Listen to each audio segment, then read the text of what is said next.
एक बार की बात है। एक गांव में दो छोटे बच्चे रहते थे और दोनों जिगरी दोस्त थे। दोनों की उम्र ज़्यादा नहीं थी। एक की उम्र 6 साल थी और दूसरे की 7 साल। दोनों साथ साथ खेलते, साथ पढ़ते, साथ में ही सारी चीज़ें करते थे। एक दिन जब दोनों खेल रहे थे तो खेलते खेलते उन्हें ये पता ही नहीं चला कि कब वो गांव से दूर एक फील्ड में आ गए। वहाँ पर एक कुआं था। दोनों खेलने में इतना मशगूल थे कि अचानक से एक बच्चा जो 7 साल का था वो कुएं में गिर गया। दूसरा बच्चा डर भी रहा था और परेशान भी था कि आखिर वो अपने दोस्त को कैसे बचाए। वहाँ पर कोई था भी नहीं और गांव से काफी दूर आ जाने की वजह से उनकी आवाज किसी के पास जा भी नहीं पा रही थी और वो दूसरा 6 साल का बच्चा अपने दोस्त को छोड़कर जा भी नहीं सकता था।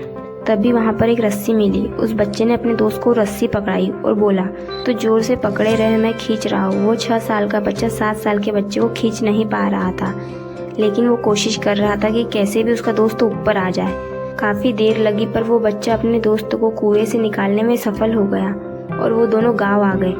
गाँव आने के बाद जब ये बात गाँव वालों को पता चली तो किसी ने भी इस बात पर भरोसा नहीं किया, सिवाय एक बाबा के जो बड़े ज्ञानी और होनहार थे। जब सबको ये बात पता चली कि वो बाबा उन बच्चों की बात पर भरोसा कर रहे हैं तो सबको लगा कि कोई बात तो है, क्योंकि वो कभी झूठ नहीं बोलते और अगर वो मान रहे हैं तो कुछ बात जरूर होगी। इसलिए सभी लोग इस बाबा से पूछने पहुंचे कि आप भरोसा क्यों कर रहे हो।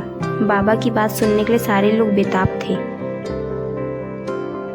फिर बाबा ने जो कहा वो सुनकर आप भी मोटिवेट हो जाएंगे। वो बाबा ने कहा, ये बच्चे इसलिए ऐसा कर पाए क्योंकि वहाँ पर इनसे ये कहने वाला कोई नहीं था कि ये काम तुम नहीं कर सकते और इसलिए इन्होंने इस काम को आसानी से कर लिया।